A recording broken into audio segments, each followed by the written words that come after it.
¿Y si Atlántida no hubiera sido destruida, sino sepultada viva por orden del propio Dios? Esa pregunta resuena en las profundidades del mar como un susurro olvidado, un secreto que duerme bajo las olas desde hace milenios.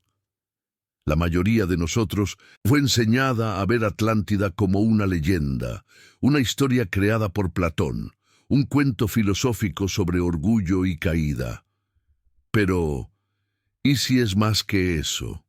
¿Y si Atlántida no solo existió, sino que cumplió un papel espiritual que pocos se atrevieron a considerar? ¿Y si no es una ruina perdida, sino un sello que Dios puso sobre algo que el mundo jamás debería ver? Desde el primer versículo de Génesis, la Biblia nos da pistas de que hay más bajo la superficie del texto de lo que imaginamos. Y la tierra era sin forma y vacía, y había tinieblas sobre la faz del abismo. Esa no es solo una descripción poética de un mundo en formación. Es una declaración espiritual. Antes de la luz había tinieblas, antes de la creación visible había caos, y antes del hombre había algo que fue sellado. El abismo no surgió con el diluvio.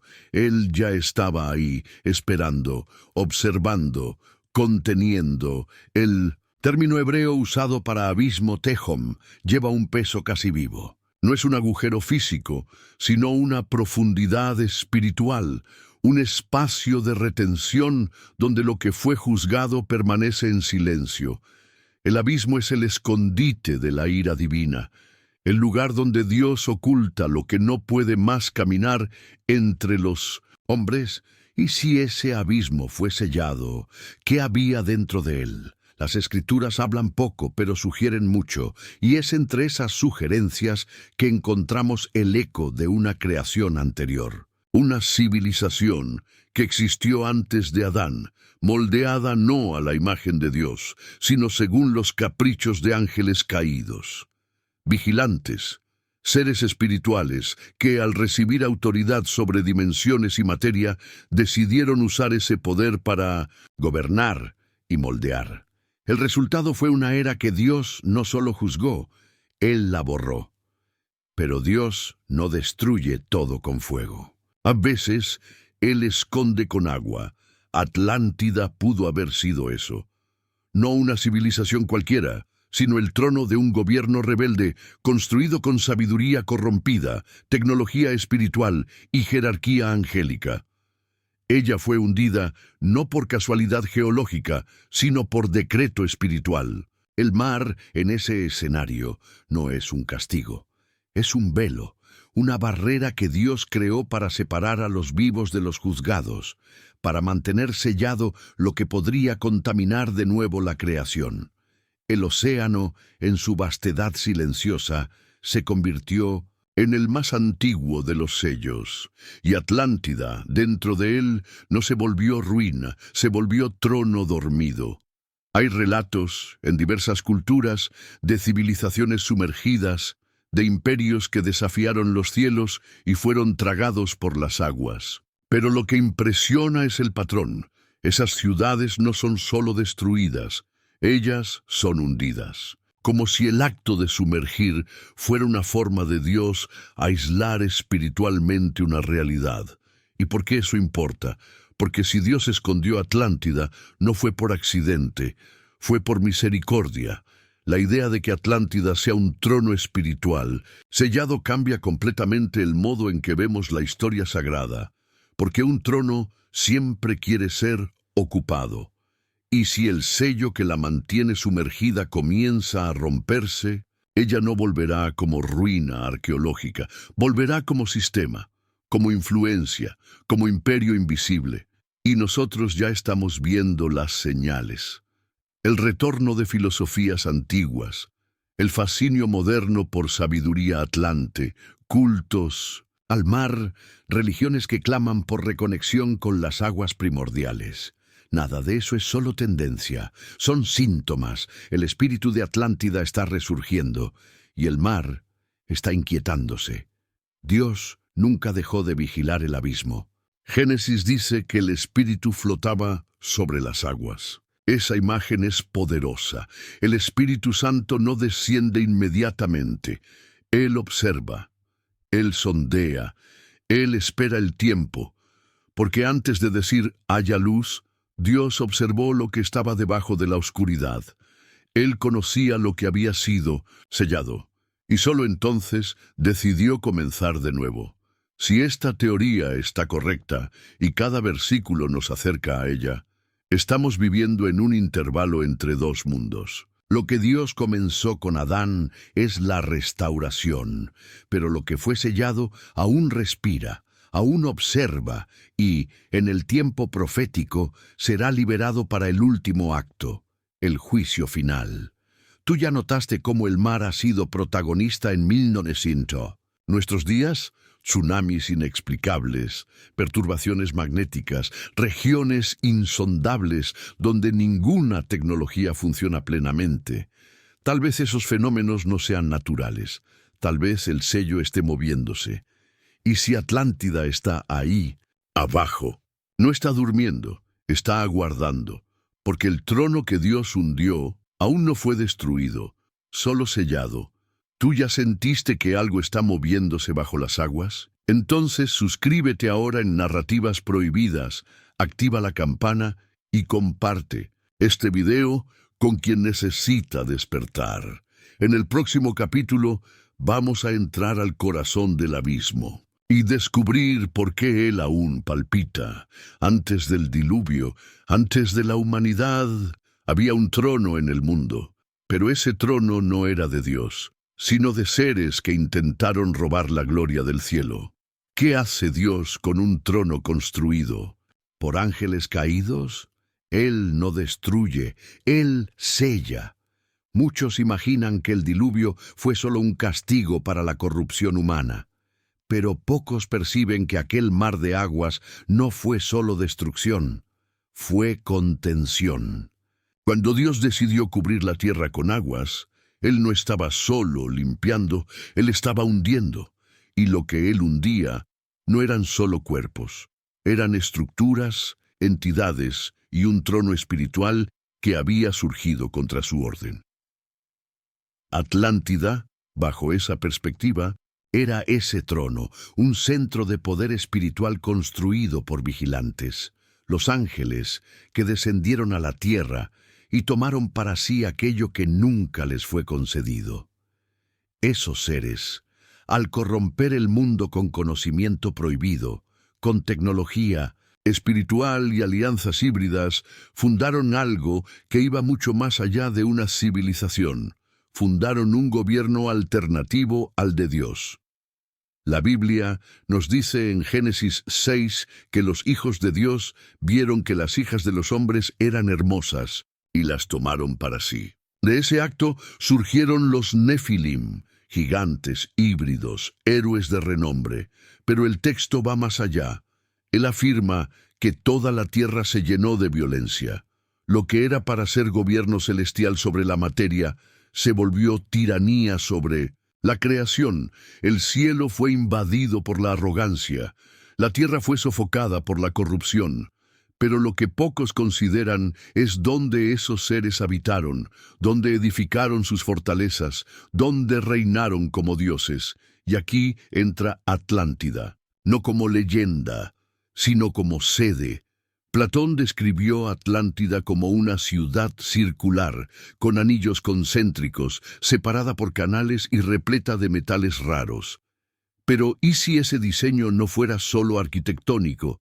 ¿Y si fuera simbólico? ¿Y si representara una estructura de poder espiritual, donde el centro era el trono de los caídos, y los círculos alrededor eran capas de contención y comando? Atlántida, entonces, no sería solo una ciudad, sería una réplica espiritual del trono celestial, una falsificación construida por los ángeles caídos. ¿Y cómo responde Dios a esa afrenta? Él no solo la destruye, Él la transforma en un sello, porque aquello que es sellado no puede más gobernar. El libro de Enoc profundiza esa narrativa. Él revela que los vigilantes pidieron que Enoc intercediera por ellos, para que sus pecados fueran perdonados, pero Dios rehusó, y en lugar de solo desterrarlos, determinó su prisión en lugares oscuros, lejos de la superficie, hasta el día del juicio. Enoc describe esas prisiones como montañas de oscuridad, donde ni el tiempo alcanza, ni el fuego ilumina. Ese lugar, esa prisión, tiene todas las características del abismo que está bajo las aguas. Y más, si los vigilantes fueron aprisionados, ¿qué pasó con sus obras, con las ciudades, con los tronos? La respuesta es clara: fueron hundidos con ellos. Dios no dejó piedra sobre piedra, pero tampoco destruyó por completo. Él cubrió, Él selló, porque hay cosas que no pueden ser eliminadas, solo contenidas. Por eso Atlántida no es solo una ruina, ella es un sello. Y ese sello tiene forma, tiene patrón, tiene ubicación espiritual, y está a punto de moverse. Hoy, cuando miramos al fondo de los océanos, encontramos formaciones inexplicables. Pirámides sumergidas, plataformas geométricas, estructuras que no deberían estar ahí. Son llamadas anomalías, pero tal vez sean vestigios, fragmentos petrificados de un trono que ya gobernó sobre la tierra y que fue arrancado de escena antes de que consumiera todo. Pero, ¿qué es un trono? Es el lugar de autoridad, el punto de emisión de gobierno. ¿Y qué pasa con un trono cuando es retirado? Él espera, porque los tronos desean ser ocupados nuevamente. Atlántida, entonces, representa el intento de los ángeles caídos de establecer un dominio sin Dios, un Edén alternativo, un mundo donde ellos fueran adorados, un sistema donde el hombre sirviera a la creación caída y no al Creador. Y por un tiempo ellos lo lograron, pero Dios vio, Dios intervino y Dios selló. El diluvio no solo destruyó, Él impidió. Él cerró un ciclo. Pero la profecía es clara. Los sellos no son eternos. Ellos existen para un tiempo, y cuando ese tiempo termina, ellos se rompen. Apocalipsis 9 nos alerta sobre uno de esos rompimientos. Una estrella cae del cielo con una llave. Ella abre el abismo, y de ahí salen criaturas que no son simbólicas. Son seres sellados. Y si ese abismo es el mismo que está bajo las aguas, y si el sello es Atlántida, entonces lo que va a emerger no será una ciudad, será un trono, un sistema, un espíritu, una orden. Y el mundo no estará listo. Si tú crees que Atlántida fue solo una leyenda, comparte este video con alguien que necesita saber la verdad, porque en el próximo capítulo vamos a bajar al fondo del abismo y descubrir que él aún respira. El mar siempre ha sido visto como símbolo de grandeza, profundidad y silencio, pero la Biblia nunca lo trata como algo neutro. Desde el Génesis, el mar aparece asociado al abismo, a las tinieblas y a la ausencia de forma. Eso no es casualidad. En el segundo versículo de la Biblia, antes incluso de la creación de la luz, el Espíritu de Dios flotaba sobre las aguas. Y esas aguas cubrían algo que ya estaba ahí. La pregunta es simple, pero perturbadora. ¿Qué había ahí antes de que Dios dijera, haya luz? El texto dice que la tierra era sin forma y vacía, y que había tinieblas sobre la faz del abismo. No es solo una forma poética de describir el caos, es una revelación disfrazada, porque el abismo no fue creado durante la reordenación del mundo. Él ya existía, él estaba presente antes del orden, antes del tiempo, antes de la primera luz. Y el hecho de que el Espíritu Santo estuviera flotando sobre él sugiere algo profundo. Dios estaba observando lo que estaba sellado ahí. En la tradición hebrea, la palabra usada para abismo es tehom. Ella no indica un simple agujero o un espacio físico. Ella describe una dimensión, Un lugar espiritual de profundidad viva, un vientre de contención, un espacio donde algo fue colocado para no volver. El abismo, en ese sentido, no es vacío, es lleno, y lo que está ahí no está muerto, está respirando. A lo largo de las Escrituras, el abismo aparece siempre relacionado con juicio. Cuando el diluvio sucede, por ejemplo, el texto dice que las fuentes del gran abismo se rompieron. En otras palabras, lo que estaba sellado fue temporalmente liberado. Las aguas que cubrieron el mundo no vinieron solo del cielo, vinieron también de abajo, del vientre de la tierra, del mismo lugar que Génesis presentó como tinieblas profundas. Y si esas aguas llevaron más que destrucción, y si ellas también fueron un tipo de exhalación de lo que estaba contenido. En el Apocalipsis, capítulo 9, Juan ve una estrella caer del cielo, y ella trae en las manos una llave. No es una llave simbólica, es la llave del pozo del abismo. Cuando ese sello es roto, criaturas emergen con apariencia híbrida, comportamiento destructivo y misión espiritual. Ellas no vienen del infierno, ni del cielo, ni de la tierra. Ellas vienen del abismo, el mismo lugar donde Dios selló aquello que no podía más vivir entre los hombres, el mismo lugar donde los vigilantes pueden haber sido enterrados vivos, junto con sus tronos, sus obras y sus reinos espirituales. Si el abismo está realmente debajo del mar, como sugieren tantos pasajes bíblicos, entonces el océano funciona como una especie de sello líquido, una tapa viva sobre una prisión invisible.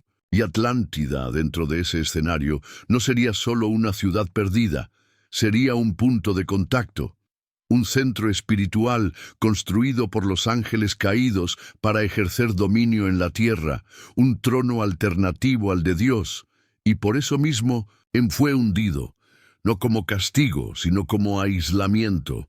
Un trono que fue sellado, solo que el problema no es lo que fue hecho, es lo que está volviendo, porque todo indica que ese sello está moviéndose. El abismo no está más silencioso como antes. Hay señales de que él respira. Y no solo en el mundo espiritual, sino también en el natural. Eventos climáticos cada vez más extremos, perturbaciones magnéticas en los océanos, regiones donde ningún equipo logra funcionar. El famoso Triángulo de las Bermudas no es solo un misterio geográfico, es una grieta en el sello. Un lugar donde el abismo respira con más fuerza. La ciencia dice que más del 90% del océano permanece inexplorado, y por más que tengamos tecnología, nunca logramos llegar hasta el fondo. Existen lugares que rechazan nuestra presencia, lugares donde satélites fallan, brújulas enloquecen y las señales desaparecen. ¿Pero por qué? ¿Será realmente solo fenómeno físico? ¿O son defensas espirituales creadas por Dios para impedir que el hombre acceda a aquello que está encerrado? En Job 38, Dios pregunta algo directo a Job. ¿Tú ya entraste en los orígenes del mar? ¿Ya viste el fondo del abismo? Esas preguntas no son metafóricas, son afirmaciones de limitación. Dios está diciendo que existen dimensiones en la creación que permanecen fuera del alcance humano, no porque sean inalcanzables, sino porque fueron prohibidas, fueron selladas, fueron escondidas y permanecen observadas por el propio Creador. Proverbios 8 revela un detalle aún más inquietante. Cuando Dios estableció los fundamentos de la tierra, Él también fijó los fundamentos del abismo. Eso quiere decir que el abismo no es solo profundo. Él es arquitectado. Él tiene estructura, capas, centinelas, portones. No es solo un agujero espiritual, es una prisión organizada. Y fue Dios quien la diseñó. Si todo eso es verdad, entonces lo que llamamos Atlántida puede ser parte de esa estructura, no como una ciudad mitológica, sino como un ancla espiritual, uno de los sellos, uno de los puntos de contención, y las señales de que el sello está rompiéndose ya están a nuestro alrededor. Sabidurías antiguas están siendo romantizadas. Filosofías ocultas volvieron a la moda. El culto al mar está creciendo. Las personas están hablando de reconexión con los dioses, y el discurso de la conciencia oceánica parece cada vez más común. Lo que antes era borrado, ahora es exaltado. Lo que era visto como misticismo, ahora es tratado como espiritualidad moderna. Pero detrás de esas ideas hay un patrón, un espíritu, un soplo viniendo del fondo. El abismo está respirando y está influenciando. Tal vez lo que está sellado no quiera más esconderse. Tal vez no vaya a emerger con apariencia de monstruo. Tal vez venga como luz, como cura, como sabiduría. Pero el fin será el mismo, porque lo que fue colocado en el abismo no fue olvidado, fue solo encerrado, hasta que el tiempo justo llegara. Si tú percibes que el mundo está siendo preparado para algo que viene del mar, el abismo no está muerto. Él solo espera. En el próximo capítulo vamos a revelar los sellos invisibles que Dios incrustó en las aguas y lo que ellos están sosteniendo desde hace miles de años. No toda prisión es hecha de rejas, y no todo sello puede ser visto. Existen barreras que Dios puso en el mundo espiritual, y ellas aún están de pie. Existen sellos que no fueron dibujados en pergaminos, sino grabados en el propio mar. Y hasta hoy ellos mantienen el abismo cerrado. Cuando pensamos en sellos en las escrituras, la imagen más común es la de pergaminos, rollos antiguos, tronos de juicio y ángeles con misiones proféticas. Pero hay un tipo de sello que raramente es recordado, el sello que Dios puso en la propia creación, no sobre libros, sino sobre elementos, no sobre palabras, sino sobre dimensiones. Existen sellos que no se ven con los ojos y no se tocan con las manos, sellos espirituales incrustados en el tejido del mundo, como murallas invisibles, delimitando hasta dónde el caos puede ir. Uno de esos sellos, tal vez el más antiguo, no fue puesto en el cielo, sino en las aguas. El mar cubre más del 70% de la tierra. Es vasto, profundo, silencioso, pero no es pasivo. En las Escrituras, el mar está frecuentemente asociado a fuerzas espirituales, a juicios ocultos, a misterios que necesitan ser contenidos. Y si tú lees con atención, vas a percibir que el mar nunca fue solo un escenario natural. Él es un velo, un límite, una barrera. Y más que eso, Él es un sello. En Job 38, Dios habla directamente con Job y pregunta: ¿quién cerró el mar con puertas cuando él irrumpió del vientre? Cuando yo le puse nubes por vestiduras y lo envolví con densas tinieblas, cuando le tracé límites y le puse cerrojos y puertas. Esa descripción es tan específica que asusta. El propio Dios está diciendo que el mar fue cerrado con puertas, con trancas, con cerrojos. Él no está describiendo un fenómeno geológico. Está revelando un sistema espiritual de contención. Dios puso límites en el mar. Y esos límites, según el texto, impiden que Él avance más de lo que debe, no solo en términos físicos, sino espirituales. Esos sellos son invisibles, pero reales, y están activos hasta hoy, porque lo que el mar cubre no puede ser soltado antes de la hora. Existen cosas ahí abajo que no pertenecen a nuestro tiempo, realidades antiguas, sentencias en curso, prisiones decretadas por orden divina. Y esos sellos no fueron hechos con materiales, fueron hechos con palabras, con autoridad y con fuego. Cuando el diluvio sucedió, Dios no solo limpió la tierra, Él selló. El juicio no fue solo sobre los hombres, sino sobre los espíritus que corrompieron la creación. Y el mar fue usado para cubrir, esconder y trancar aquello que no podía más andar libre entre los vivos. Ese es el motivo por el cual, en Apocalipsis 21, Juan dice, y el mar ya no existía. No es una declaración geográfica, es una revelación. El mar dejará de existir porque lo que él guarda habrá sido juzgado. El sello habrá cumplido su propósito.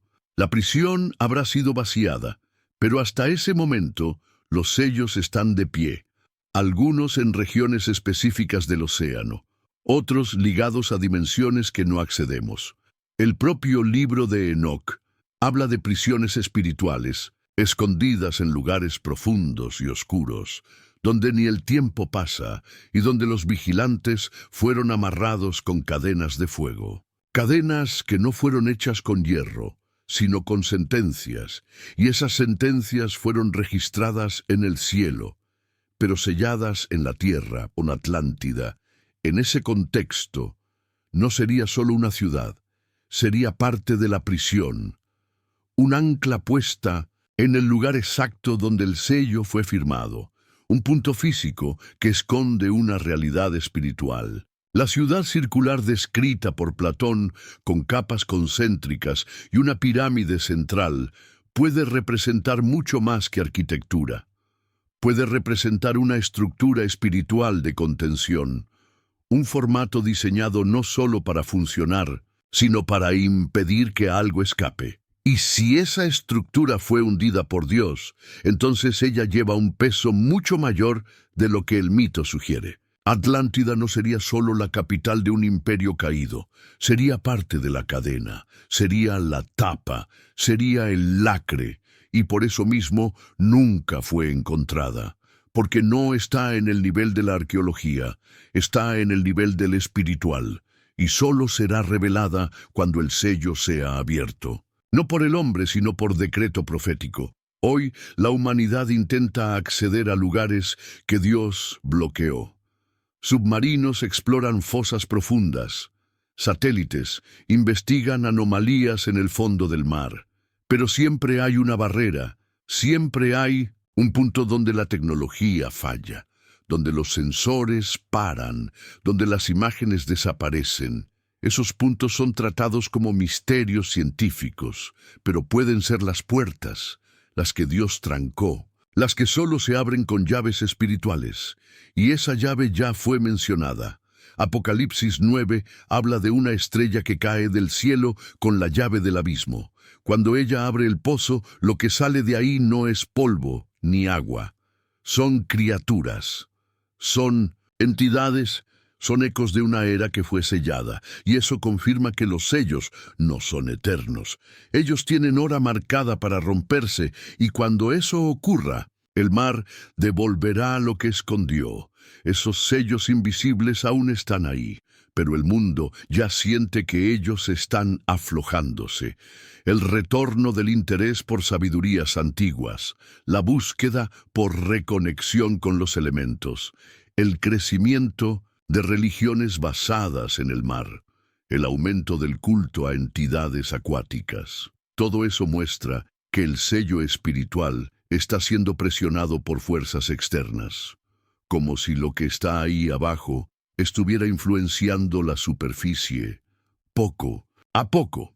Es por eso que necesitamos prestar atención, porque Dios no sella algo sin motivo. Y si Él escondió Atlántida, si Él cubrió el abismo, si Él incrustó sentencias en las aguas, es porque lo que está ahí no puede volver antes de la hora. Pero la hora está llegando, y los señales están en todos los lugares. El sello está firme, pero está temblando. No todo lo que retorna viene en la misma forma. Atlántida no está volviendo como piedra o ruina, está volviendo como idea. Tal vez el mayor error del mundo moderno sea pensar que Atlántida es pasado, porque lo que ella representa está más vivo que nunca. Cuando las aguas cubrieron Atlántida, el mundo pensó que aquello era el fin. Una civilización entera hundida en un solo día y noche de infortunio. Esa es la versión que muchos repiten. Pero detrás de esa narrativa existe una verdad que raramente es dicha. La caída de Atlántida no borró su esencia. solo enterró su cuerpo. Lo que fue destruido fue lo que se veía, lo que permaneció fue lo que se sentía. Y ahora, siglos después, lo que está volviendo no son sus muros, sus puertos o sus templos. Lo que está volviendo es el espíritu que habitaba en aquella ciudad. El error de Platón fue tal vez pensar que Atlántida era solo una estructura social. Él describió sus capas, sus canales, sus riquezas, pero lo que él no vio, o no quiso, registrar fue la influencia espiritual que aquello llevaba. Una influencia que, según el libro de Enoc, nació de la unión de ángeles caídos con mujeres humanas.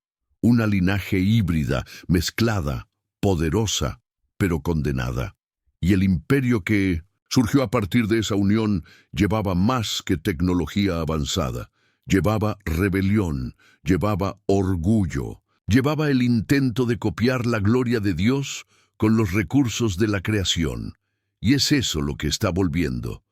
Porque el espíritu de Atlántida no es una entidad con forma definida. Es un sistema, una atmósfera espiritual que exalta el conocimiento sin temor, el poder sin sumisión, la gloria sin santidad. Y ese espíritu tiene muchos nombres. A veces es llamado despertar, a veces evolución, a veces conciencia superior. Pero en el fondo es la misma esencia, la voluntad de reerguer un imperio que Dios hizo cuestión de enterrar. Hoy, el mundo está sumergido en ese retorno, y casi nadie lo percibe, pero los señales están por todas partes. El fascinio por la sabiduría antigua nunca estuvo tan fuerte. Prácticas que vinieron de tradiciones ocultas están siendo enseñadas en escuelas modernas como filosofías de vida. El misticismo oceánico, que por siglos fue tratado como folclore, ahora es tema de culto, moda y cultura pop. El mar volvió a ser exaltado, no como creación, sino como conciencia, y en algunos casos como entidad. El interés global por civilizaciones perdidas no es solo arqueológico, es espiritual. Las personas quieren volver a algo que no vivieron, sienten nostalgia de algo que nunca vieron. Eso es señal de activación. Es cuando lo que estaba adormecido comienza a pulsar otra vez. Es cuando lo que fue sellado comienza a manifestarse, sin que las personas lo perciban. Pero lo más sutil de todo es que ese espíritu no quiere asustar. Él quiere seducir. Él no vuelve como un imperio militar, vuelve como una propuesta, vuelve como sabiduría alternativa, vuelve como espiritualidad libre, vuelve como una promesa de reconexión con algo supuestamente divino, pero que nunca pasó por el altar de Dios. Esa es la estrategia. Sustituir la santidad por la sensibilidad, la verdad por la experiencia, la adoración por la contemplación, porque el espíritu de Atlántida sabe que el tiempo del sello está terminando, y antes de que él sea oficialmente roto, él quiere ocupar las mentes, las culturas, las estructuras sociales, para que cuando salga no encuentre resistencia, sino puertas abiertas. Y ese espíritu ya está dentro de las casas, en los libros, en las películas, en las canciones, en los mensajes que parecen inofensivos. ¿Cuántas veces has escuchado hablar de conectarse con las energías del océano? De honrar a los dioses acuáticos, de retornar a la sabiduría de los antiguos maestros sumergidos? Eso no es solo lenguaje poético, eso es invocación disfrazada, es llamado espiritual. Es semilla plantada por una influencia que nunca fue totalmente destruida. Lo que está volviendo no es visible, pero es real y es eficaz. Está en los ambientes académicos, en los rituales artísticos, en las terapias holísticas, en las prácticas políticas. Está disfrazado de inclusión, de progreso, de nueva conciencia, pero detrás de la estética está el mismo trono, el mismo deseo, la misma rebelión, la misma intención de reconstruir lo que Dios derrumbó y de reocupar el trono que fue hundido. Ese movimiento no es nuevo, él siempre existió, pero ahora él está en auge, él está siendo celebrado, y lo más peligroso es que está siendo aceptado hasta por quien se dice espiritual. Muchos confunden ese espíritu con el espíritu de Dios, pero el espíritu de Dios no reconecta con el abismo. Él redime, él exalta la cruz, él revela al Cristo. Y el espíritu de Atlántida no soporta eso. Por eso, su mayor arma es el camuflaje. Estamos viviendo un tiempo profético. Los sellos están debilitándose, y lo que está detrás de ellos ya comenzó a manifestarse. No como criatura, sino como cultura, no como ciudad, sino como sistema. El espíritu de Atlántida no necesita emerger con edificios. Basta con que tome las conciencias. Y cuando eso ocurra en escala global, el trono estará listo para ser ocupado de nuevo. Pero el fin ya fue decretado. La Biblia dice que el mar devolverá lo que esconde y que todo lo que sea traído a la superficie será juzgado. Dios no permitirá que ese trono vuelva a reinar. Pero antes del juicio viene la exposición, y es eso lo que está comenzando ahora. El mundo está siendo expuesto al espíritu que un día gobernó Atlántida, y muchos están siendo seducidos por él, sin percibirlo. Si tú conoces a alguien que necesita despertar para ese engaño espiritual, envía este video ahora. En el próximo capítulo vamos a volver al libro de Enoc y revelar cómo todo eso ya estaba escrito. Desde el inicio, antes de que la Biblia fuera escrita, Enoc ya sabía lo que estaba sellado, y él lo dejó registrado, aunque intentaran silenciarlo. Lo que hoy llamamos misterio, Enoc ya lo llamaba sentencia, porque él vio con sus propios ojos el lugar donde los vigilantes fueron enterrados vivos. Existen libros que el tiempo intentó borrar. Libros que no entraron en el canon oficial, pero que nunca desaparecieron de la historia. Entre todos ellos, tal vez ninguno sea tan perturbador como el libro de Enoc, porque mientras muchos textos hablan sobre el cielo, la tierra y el hombre, Enoc habla sobre lo que está entre ellos, habla sobre los que vinieron de lo alto y cayeron. Habla sobre ángeles, prisiones, sellos y un tiempo determinado para el juicio, y todo eso mucho antes del diluvio, mucho antes de Moisés, mucho antes de que la humanidad supiera qué había sido sellado debajo del mundo. Enoc fue el séptimo después de Adán, un hombre que, según la Biblia, caminó con Dios a tal punto que fue arrebatado sin pasar por la muerte. Eso ya debería bastar para hacernos escuchar sus palabras. Pero, además de eso, él dejó registros. Y esos registros detallan una historia que parece paralela a la narrativa bíblica, pero en realidad la completa. Porque Enoc no habla solo de lo que pasó en la superficie, él habla de lo que pasó en el cielo y fue enterrado en las profundidades. De acuerdo con Enoc, un grupo de ángeles llamados vigilantes descendió a la tierra en tiempos antiguos, seducidos por la belleza de las mujeres humanas. Ellos hicieron un pacto entre sí, sellado en la cima de una montaña, y decidieron actuar juntos. Tomaron esposas, engendraron hijos híbridos, los Nefilim, y enseñaron a los hombres conocimientos que estaban más allá del tiempo: magia, metalurgia, cosméticos, guerra, encantamientos, herejías. El mundo, entonces, fue acelerado, espiritualmente, pero no en dirección a la luz, en dirección al abismo. La corrupción fue tan rápida, tan profunda y tan destructiva que Dios decretó juicio antes incluso de que la humanidad entendiera qué estaba pasando. Y aquí Enoc entra de nuevo. Porque mientras el mundo se perdía, él fue llamado para ser testigo, no solo de la sentencia, sino de la ejecución. Él fue llevado por ángeles a lugares donde ojos humanos nunca estuvieron, y ahí vio las prisiones, vio los tronos caídos, vio los portones espirituales que serían cerrados para siempre, por lo menos hasta el tiempo del fin. Enoc describe un lugar terrible, un valle oscuro, una cadena espiritual donde los vigilantes serían lanzados. Ellos no serían destruidos de inmediato, serían mantenidos vivos, conscientes, aislados, amarrados con cadenas que no eran hechas de metal, sino de fuego celestial. Él describe el sonido de las voces de esos ángeles caídos, clamando por misericordia, implorando por liberación, sabiendo que no serían escuchados. Y lo más fuerte, Enoc dice que esas prisiones estaban ligadas al fondo de la tierra, a las regiones profundas, a lo que hoy llamamos abismo.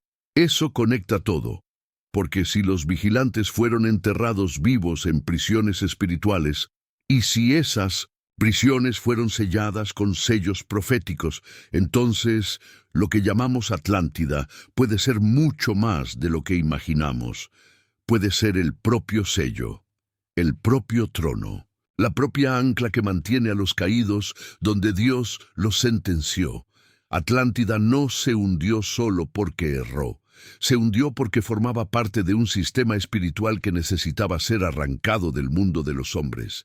Y Enoc vio todo eso, lo registró todo, pero el mundo lo ignoró. Lo más aterrador es que él también vio lo que vendría después. Enoc profetizó que esos sellos serían rotos, que habría un tiempo donde los tronos antiguos intentarían levantarse, que los reyes del pasado retornarían como influencia, que los días se volverían como los de Noé, días de mezcla, de arrogancia espiritual, de engaño. Él vio que el espíritu de los vigilantes no sería destruido con sus cuerpos, sino que permanecería y tentaría volver, no por la fuerza, sino por la aceptación. Y lo que estamos viendo hoy es exactamente eso. No hay más necesidad de descender físicamente. Hoy basta influenciar, basta seducir con ideas, basta presentar conocimiento como luz, cuando en realidad es engaño. Basta hacer que el mundo desee aquello que Dios sepultó, y cuando el mundo lo desee, los sellos se romperán. El libro de Enoc habla de 4 ángeles principales que vigilaron esas prisiones: Miguel, Rafael, Gabriel y Uriel, cada uno con una función, cada uno con una orden. Ellos no estaban solo cuidando lugares, estaban manteniendo el tiempo, garantizando que los tronos caídos no se reerguieran antes de la hora. Pero hasta esos ángeles saben que los días están cumpliéndose, que las generaciones están volviéndose demasiado parecidas a las de antes del diluvio, que los hombres están volviendo a buscar lo que Dios ya juzgó. Cuando Enoc escribió que habría una generación que glorificaría a los vigilantes, él estaba hablando de nuestro tiempo. Porque hoy las personas llaman a esos seres maestros ascendidos, arquitectos antiguos, dioses astronautas. No los llaman caídos, los llaman iluminados, y los mismos que fueron lanzados al abismo ahora son exaltados en libros, series, cursos y doctrinas. Pero el fin ya fue avisado. El sello va a romperse, no porque Dios perdió el control, sino porque llegó la hora del juicio. El mar va a devolver lo que fue hundido, las prisiones van a abrirse, y los tronos que estaban escondidos serán expuestos. El espíritu de Atlántida, el espíritu de los vigilantes, no volverá para reinar, volverá para ser juzgado. Enoc lo sabía y lo dejó registrado, pero el mundo prefirió llamar mito a lo que era profecía. Si tú conoces a alguien que aún cree que todo eso es solo simbolismo, comparte este video ahora, porque en el próximo capítulo vamos a hablar sobre la llave. Sí, ella ya está entre nosotros, y alguien va a usarla. Apocalipsis habla de una estrella caída del cielo, trayendo una llave. Pero ¿y si esa llave ya está aquí y alguien está a punto de usarla? No es una llave hecha de metal, no es visible, pero es real, y puede abrir lo que Dios selló. entre los pasajes más perturbadores del Apocalipsis, está el que describe una estrella cayendo del cielo con una llave en las manos. Esa estrella no es una metáfora suelta, es un ser, es una entidad con autoridad para abrir lo que nadie más puede tocar. Y la llave que lleva no es para puertas físicas, sino para el pozo del abismo, un lugar de retención espiritual, guardado desde los albores, que espera la hora justa para ser destrancado. El problema es que esa hora puede estar más cerca de lo que pensamos. Esa llave representa acceso, y cada vez que la Biblia habla de acceso espiritual, habla de autoridad. Cuando Jesús dice que tiene las llaves de la muerte y del infierno, Él está diciendo que tiene dominio sobre esas realidades. Entonces, si hay una llave para el abismo, quien la posee tiene autoridad para abrir las profundidades. No físicamente, sino espiritualmente. Y eso cambia todo. Porque no estamos hablando de una estructura de hierro siendo rota, sino de un permiso divino siendo concedido. Lo que muchos no perciben es que esa llave no necesita descender del cielo en forma literal. La profecía puede ya estar cumpliéndose. El Apocalipsis habla de un tiempo en que esa autoridad será entregada, y ese tiempo puede ser este. Porque el mundo ya está recibiendo influencias que antes estaban trancadas, ideas que antes estaban sepultadas, espíritus que antes estaban contenidos, y la pregunta es, ¿quién está abriendo esas puertas? Y eso no es una figura retórica, es literal, porque cada vez que el hombre accede a lo espiritual sin pasar por la santidad, él toca portales que estaban trancados. Y cuando esos portales se abren, no es el cielo el que entra, es el abismo el que sube. Por eso la Biblia advierte tanto contra prácticas espirituales sin dirección divina, porque no es la intención la que determina lo que se manifiesta, es la legalidad, y el mundo está dando legalidad todos los días, a través de palabras, de acciones, de creencias. Las personas están abriendo caminos espirituales sin percibir que están accionando llaves antiguas. La obsesión por sabiduría prohibida, por poderes ocultos, por entidades ancestrales, todo eso son señales de que la llave está siendo usada, no como herramienta visible, sino como decisión humana. Y cada vez que esa decisión se repite, el sello se debilita. La Biblia dice que cuando el pozo sea abierto, saldrá humo. Y de ese humo, criaturas espirituales surgirán. Pero antes de que eso ocurra físicamente, ya está ocurriendo culturalmente. El humo ya está subiendo. Está en los valores invertidos. Está en los sistemas espirituales corrompidos. Está en los discursos que exaltan a los caídos como guías. Está en los llamados para que el mundo vuelva a los orígenes, como si los orígenes fueran puros. Pero esos orígenes eran Atlántida. La llave ya está entre nosotros, porque todo aquello que fue sellado solo necesitaba una generación dispuesta a buscar. Y esa generación llegó. Vivimos la era donde las personas quieren saber más, sentir más, descubrir más, pero sin el Espíritu de Dios, y sin Él todo acceso es peligroso, porque sin la luz lo que resta es la oscuridad. Y en el fondo de la oscuridad está el abismo. No es exageración, es literal. Estamos tocando cosas que no entendemos, y lo más preocupante, lo estamos haciendo con orgullo. La generación actual cree que sabe lo suficiente para lidiar con todo, pero no sabe. Porque no se trata de conocimiento, se trata de autoridad espiritual, y la autoridad no se conquista con estudio, se recibe por sumisión al Altísimo, al Dios que trancó lo que necesitaba quedar trancado.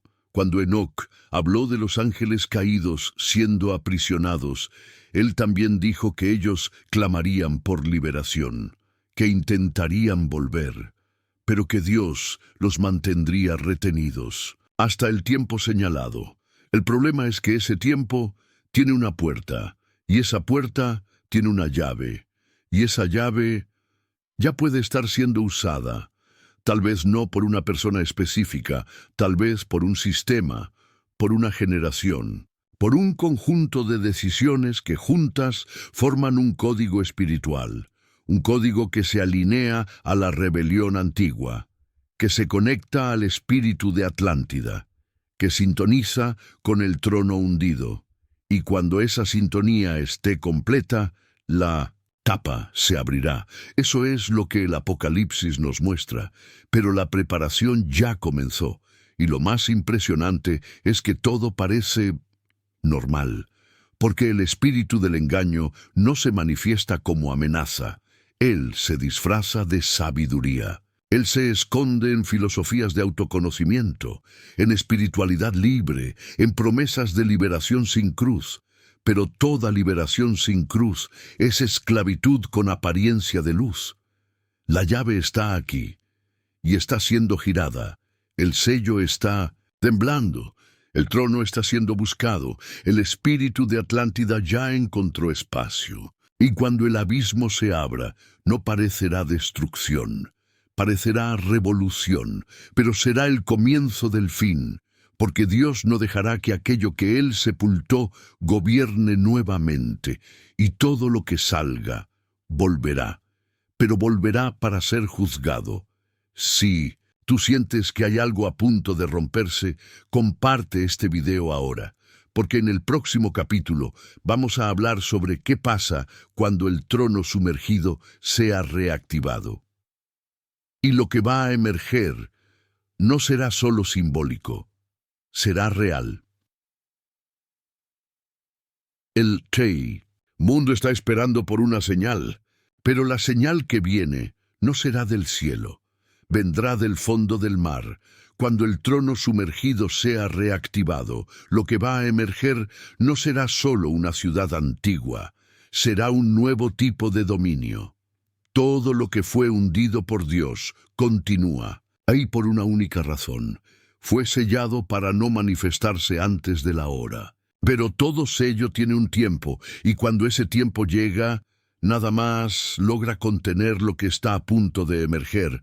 El problema es que el mundo cree que lo que está por venir será visible, grandioso, palpable. Esperan una ciudad subiendo de las aguas, piedras apareciendo en el fondo del océano, ruinas confirmando mitos. Pero lo que va a emerger cuando el trono de Atlántida sea reactivado no será piedra ni metal, será influencia, será dominio espiritual, será gobierno, porque los tronos no sirven solo para reinar sobre territorios. Ellos emiten mandatos, ellos generan sistemas, ellos moldean conciencias. Y cuando un trono espiritual es reactivado, aunque nadie lo vea, todos sienten sus efectos. Es como una antena que comienza a emitir señales en masa. Primero alcanza a los más sensibles, después a los vulnerables, al final a la cultura entera, y el espíritu que está detrás comienza a manifestarse en todas las capas de la sociedad: política, religión, ciencia, arte, economía, comportamiento. El trono de Atlántida no es un símbolo, es un punto de activación, una especie de núcleo espiritual enterrado por las aguas, que fue usado por ángeles caídos para controlar el mundo antiguo, un centro donde sabidurías prohibidas eran canalizadas, donde alianzas espirituales eran hechas, donde entidades recibían culto e instrucciones eran transmitidas a la humanidad. Y cuando Dios juzgó esa estructura, Él no la destruyó, Él la sumergió. Pero el espíritu detrás de ella nunca fue anulado, fue solo trancado. Ahora, ese espíritu está encontrando nuevas formas de manifestarse. Ya no necesita templos visibles ni altares esculpidos. Basta un dispositivo en la mano, una pantalla frente al rostro, una idea circulando en nombre de la libertad espiritual. La nueva Atlántida no necesita ser construida, ella necesita ser accedida. Y es exactamente eso lo que está pasando. El mundo está conectándose con un sistema antiguo, como si estuviera reconectando los cables de una máquina olvidada. La reactivación del trono sumergido no será marcada por terremotos visibles, sino por temblores internos. Personas cambiando valores, abandonando la fe, negando principios eternos a cambio de experiencias nuevas. Sensaciones que sustituyen la verdad. Revelaciones que no vienen más de la cruz, sino de voces interiores. Ese es el señal. Cuando la espiritualidad se desconecta del arrepentimiento y se vuelve solo un canal para el potencial humano, el trono está operando de nuevo. Y no es exageración. Ya existen movimientos globales que usan lenguaje espiritual para promover doctrinas que exaltan al hombre en lugar de Dios. Religiones acuáticas modernas, cultos de reconexión con entidades marinas, filosofías que mezclan ciencia y misticismo para crear una nueva forma de fe. Y todo eso apunta al mismo trono, el trono que fue sepultado, pero nunca olvidado. El trono que ahora es buscado nuevamente, pero bajo otras palabras. Palabras como nueva era, como conciencia superior, como sabiduría ancestral. La verdad es que cuando el trono sumergido sea reactivado, no será algo espectacular a los ojos. Será sutil, será elegante, será disfrazado de progreso. Y es por eso que tantos lo aceptarán, porque no parecerá amenazador. Al contrario, parecerá bello, inspirador, profundo, prometerá reconexión con el divino interior. Ofrecerá un atajo para la iluminación, y el mundo, cansado de dolor y miedo, lo abrazará con hambre. Pero ese abrazo será el comienzo del juicio, porque el espíritu que habita ese trono no busca solo aceptación, él busca control, y ese control comienza dentro. Comienza cuando las personas dejan de buscar la verdad eterna y pasan a construir sus propias verdades. Cuando los absolutos desaparecen y todo se vuelve una cuestión de perspectiva, el trono encuentra espacio para operar, porque no necesita ser reconocido como autoridad, solo necesita ser dejado reinar en los bastidores. Y cuando eso ocurra en gran escala veremos los frutos, porque todo trono produce un pueblo, y ese pueblo será espiritualmente híbrido, mezclado, una generación que no conoce más la diferencia entre lo que viene del cielo y lo que sube del abismo. Una generación que se alaba a sí misma, que se inclina ante la creación, que honra entidades antiguas pensando que son solo símbolos, pero detrás de esos símbolos hay sentencias. La reactivación del trono de Atlántida será el último estadio antes del rompimiento total de los sellos, porque un trono activo exige una corte, un ejército, una presencia, y esa presencia vendrá. Cuando el sello sea finalmente roto, lo que estaba preso será liberado, y lo que hoy se manifiesta como idea, vendrá como ser, y no será más influencia. Será invasión, pero hasta entonces el mundo estará listo, porque el espíritu del trono habrá hecho su trabajo, habrá preparado corazones, culturas, sistemas, y cuando el sello se abra, nadie resistirá, porque todos ya habrán aceptado la voz del espíritu, y esa voz no grita, ella susurra, y ese es el peligro, porque el susurro del trono es más seductor que el rugido del abismo. Ese trono, sepultado por las aguas, fue juzgado, pero su juicio final aún está por venir. Y cuando sea expuesto, cuando su presencia no pueda más ser negada, muchos percibirán demasiado tarde que participaron en la reactivación, no con martillos o piedras, sino con elecciones, con aplausos, con silencio, porque el silencio también es consentimiento espiritual. Si tú ya percibiste que el mundo está siendo preparado para algo grande y sombrío, comparte este video ahora en tu sin. El próximo capítulo vamos a cerrar esta revelación con lo que aún falta ser dicho. La última profecía de Atlántida está cumpliéndose y el trono va a ser juzgado. Lo que fue enterrado no era solo una ciudad, era un trono, y los tronos siempre esperan por ocupantes. La profecía no era sobre ruinas, era sobre retorno, y lo que está volviendo no quiere solo ser recordado. Él quiere gobernar. Desde el primer capítulo de este viaje fuimos bajando, capa por capa, hasta llegar aquí. Comenzamos con el mar. Después entramos al abismo. Enseguida a los sellos. Después al espíritu.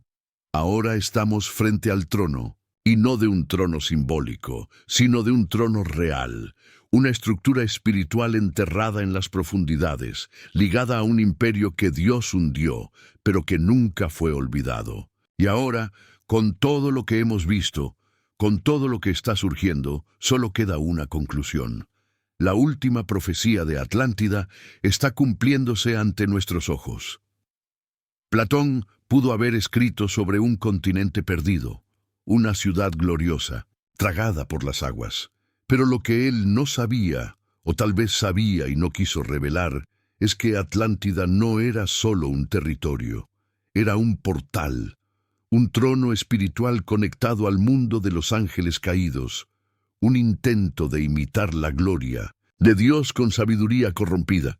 Y cuando ese trono fue hundido, no fue solo como castigo, fue como prevención. Dios sabía lo que esa estructura cargaba y decidió sellarla hasta el tiempo del fin. El libro de Enoc nos muestra que los ángeles que corrompieron la tierra fueron aprisionados.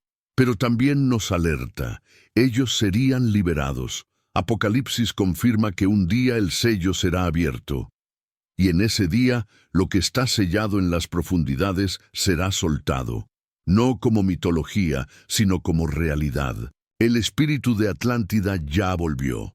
La llave ya está siendo usada, el trono ya está siendo reactivado, y lo que viene ahora es el cumplimiento de la profecía. Solo que esa profecía nunca fue sobre restauración, fue sobre juicio. Atlántida no volvería para reinar como antes. Volvería para ser expuesta, para mostrar al mundo qué pasa cuando el hombre acepta el gobierno que Dios rechazó. El trono va a emerger, pero no para triunfar. Va a emerger para ser condenado. Va a emerger para que todo ojo vea lo que fue escondido. Y cuando eso ocurra, el mundo va a tener que elegir. O permanece firme en la verdad, o se inclina ante la falsa luz. Ese es el punto crítico de la profecía, porque el retorno no será brutal al comienzo, será suave, será deseado. El mundo está siendo preparado para recibir lo que Dios trancó, y cuando eso ocurra, la mayoría va a aplaudir, va a haber poder, sabiduría, transformación, pero pocos van a discernir qué está pasando realmente, porque la última profecía de Atlántida no es solo su retorno. Es el engaño que ella traería, un engaño tan fuerte que si fuera posible engañaría hasta a los elegidos. Pero Dios nunca deja a su pueblo sin aviso. Las señales están por todas partes. La cultura cambió, la espiritualidad cambió. El mundo está cada vez más abierto a entidades, prácticas, ideas que antes eran claramente rechazadas. Hoy son exaltadas. Y lo que parece una nueva era es solo la última fase del viejo trono, el trono que dormía en las aguas, el trono que ahora se levanta. Pero así como ese trono está levantándose, Dios también está activando a los que conocen la verdad. Personas que no se inclinaron, que entienden que no todo brillo viene del cielo, que saben que detrás del discurso de evolución hay un espíritu de corrupción, y ese pueblo no será tomado por sorpresa, porque ya leyó, ya discernió, ya entendió. El sello se romperá, sí, pero ellos estarán de pie cuando eso ocurra. El mar va a devolver lo que guarda. Pero no será para que reine, será para que rinda cuentas, porque la profecía termina con juicio, el juicio de los tronos antiguos, el juicio de las entidades que engañaron a los hombres, el juicio de los sistemas que se levantaron contra el Creador. Y ese juicio será definitivo, será completo, será final, porque Dios no divide su trono con nadie. La última profecía de Atlántida también nos muestra eso, que toda estructura espiritual que se opone a Dios puede durar por milenios, pero al final será desmontada. Lo que fue construido con rebelión será deshecho con gloria. Lo que fue sellado con tinieblas será roto con luz. Lo que fue fundado con orgullo será aplastado con justicia. Porque el mar no va a reinar, el trono sumergido no va a triunfar, él va a caer una última vez, y esta vez para nunca más levantarse. Pero hasta entonces necesitamos estar atentos, porque el ciclo ya comenzó, el espíritu volvió, el sistema está en operación. Y la próxima fase es el surgimiento total del trono, tal vez no como un edificio, tal vez no como una ciudad literal, sino como una plataforma de control espiritual, una cultura, una mentalidad, una nueva religión. Y cuando eso se establezca, el sello habrá cumplido su tiempo. Entonces ahora la pregunta que queda no es si va a pasar. La pregunta es, ¿dónde vas a estar cuando pase? ¿Vas a estar entre los que ayudaron a reactivar el trono, incluso sin percibirlo? ¿O entre los que discernieron las señales y se mantuvieron firmes hasta el fin? Si esta revelación te despertó, comparte este video con quien necesita entender qué está viniendo. Y si quieres continuar en este viaje, suscríbete ahora a Narrativas Prohibidas. Activa la campana y prepárate, porque el próximo sello puede ya estar temblando. La última profecía de Atlántida, el trono que duerme en las aguas.